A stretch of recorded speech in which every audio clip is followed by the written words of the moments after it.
मैदा घेतलेला आहे। याच वाटीने मी 2 वाटी मैदा घेतलेला आहे। त्यासाठी रवा मी अर्धी वाटी घेतलेला आहे। आता हे मिक्स करून घेऊया आपण। बारीकच आपल्याला रवा वापरायचा आहे आणि कुठल्याही पदार्थामध्ये थोडंसं मीठ टाकलं की त्या गोड पदार्थाची आणखीन चव वाढते। त्यासाठी थोडंसं मी मीठ घालून घेणार आहे। छान मिक्स करून घेऊया। तुम्ही नुसत्या मैद्याचे सुद्धा बनवू शकता।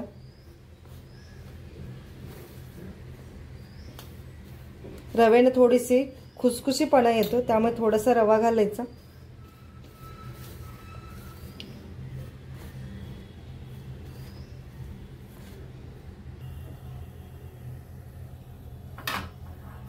यामध्ये 1-2 चमचे मी तेल घालून घेणार आहे। तेल चांगलं कडकडून घ्यायचं, जास्त तेल घालायचं नाहीये।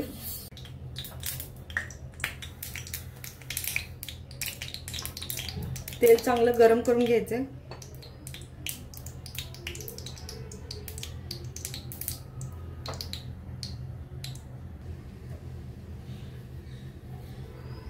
तेल आपलं चांगलं गरम झालेलं आहे। या पिठामध्ये तेल चांगलं कडवून घेतलेलं ते घालून घ्यायचं।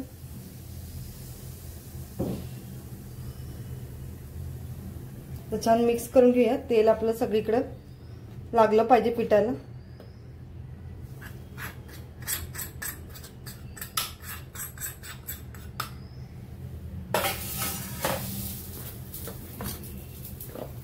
आपलं तेल थंड झालं, सर्व पिठाला आपल्याला तेल चोळून घ्यायचं आहे।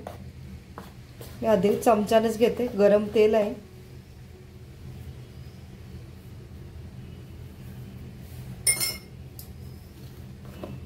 चोळून घेऊया सगळे तेल पिठांना।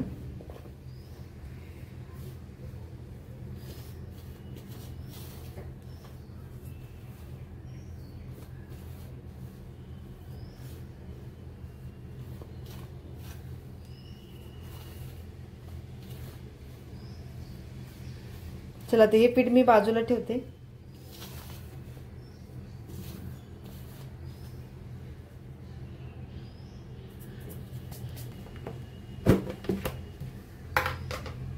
चला या वाटीनेच मी पाऊण वाटी साखर घेणार आहे आणि साखर मी मिक्सरला बारीक करून घेणार आहे। अशी सुद्धा वापरू शकता, बारीक केलेली साखर पटकन विरघळते। मी पाऊण वाटी घेते साखर। जास्ती साखर टाकले की आपली कडाकणी मऊ होती। एक पाऊण वाटी मी घेणार आहे।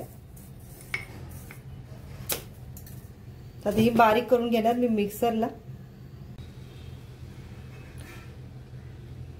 बघू शकता पाऊण वाटीच मी साखर घेतलेली आणि जेवढी साखर घेतली तेवढंच मी पाणी घेतलेलं। आपल्याला यामध्ये पिठी साखर मिक्स करून घ्यायचे। जेवढी साखर तेवढंच पाणी घ्यायचंय आणि ही साखर बघू शकता मस्त अशी मी बारीक करून घेतलेली। ही यामध्ये मिक्स करून घेऊया।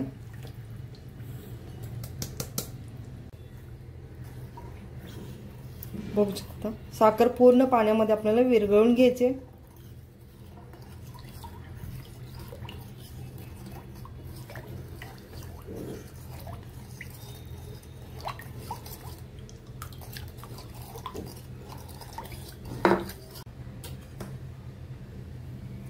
तर आता मी साखरेचं हे पाणी गाळून घेणार आहे।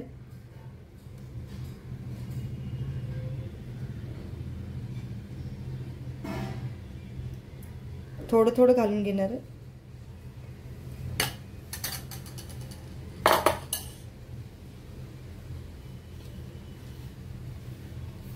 तर मळून घेऊया पीठ। एकदम पीठ घातलं तर कधी कधी आपल्याला साखर पण कधी कधी जाड असल्यामुळे पाणी सुटतं साखरेला, त्यामुळे थोडं थोडंच पाणी घालून घ्यायचं।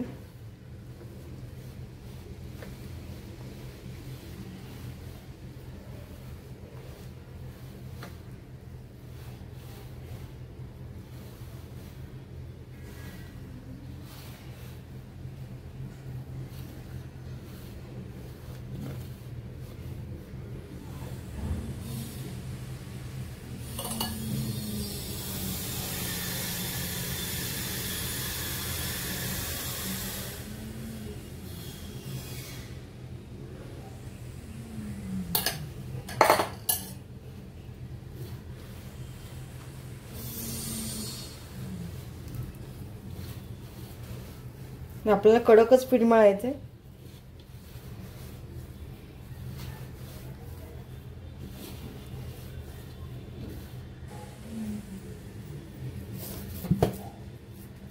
बघू शकता आपलं पीठ मळून झालेले.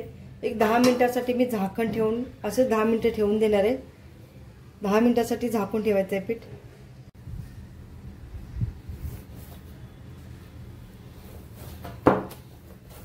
बघू शकता आपलं पीठ मस्त मऊ असं झालेलं आहे. पीठ आपलं छान भिजलेलं आहे. आता याचे छोटे छोटे गोळे करून घेणार आहे.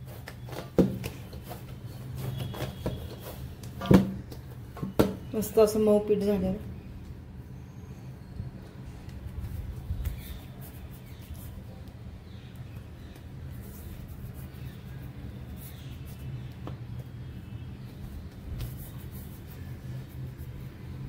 आपल्याला कितपत मोठी पाहिजे पुरी त्यानुसार तुम्ही गोळे करून घ्यायचे.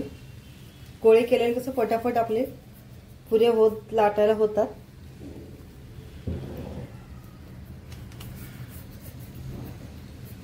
आपण रवा टाकल्यामुळे थोडंसं पीठ कडक होतच, त्यामुळे त्यासाठी आपल्याला 10 मिनिटं आपल्याला रवा भिजायसाठी ठेवायचं असतं. तर मी बाकीचे पण असेच करून घेते.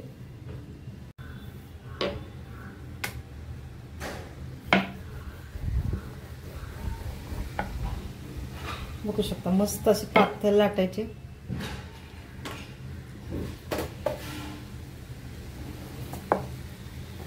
रवा आपला चांगला भिजला ना मस्त होत्यात आपल्या छोट्या छोट्या पुऱ्या. मी वाटीने सुद्धा कट करू शकता. छान असे गोल आकार येतात, त्यामुळे वाटीने सुद्धा करू शकता तुम्ही. बाकीचे सुद्धा मी असेच बनवून घेते. आपण पुरी जी बनवतो सेम असे पुरी सारखे लाटून घ्यायचे. चला बाकीचे सुद्धा मी असेच लाटून घेते. बघू शकता आपल्याला कडाकने लाटून सुद्धा झालेत. आपलं तेल सुद्धा गरम झाले. आता एक एक आपण तळून घेऊया.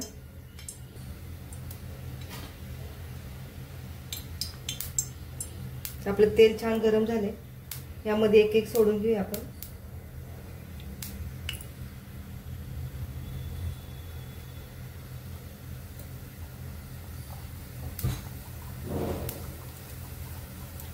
आपल्याला फिरवत फिरवत भाजून घ्यायचं.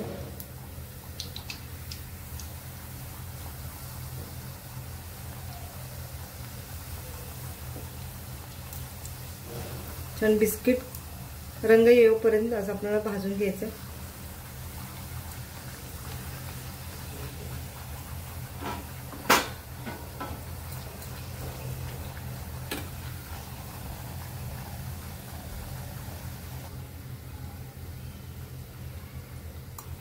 बघू शकता मस्त असं कलर आला आपल्या कडाकणीला.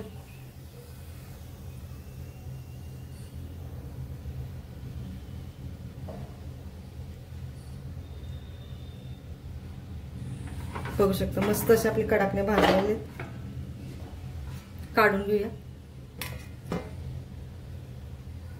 दुसरी सुद्धा घालून घेऊया.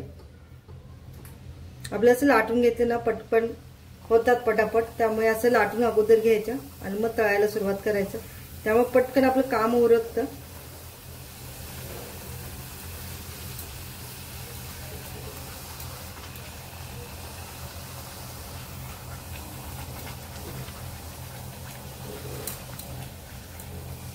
दोन्ही बाजून मी असंच भाजून घेते.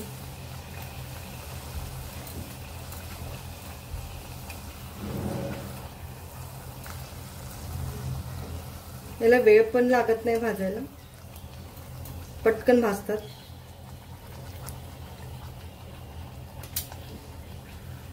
तर ही पण काढून घेते.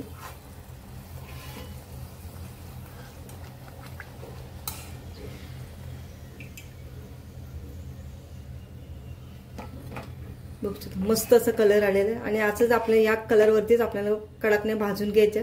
बाकीचे सुद्धा मी भाजून घेते.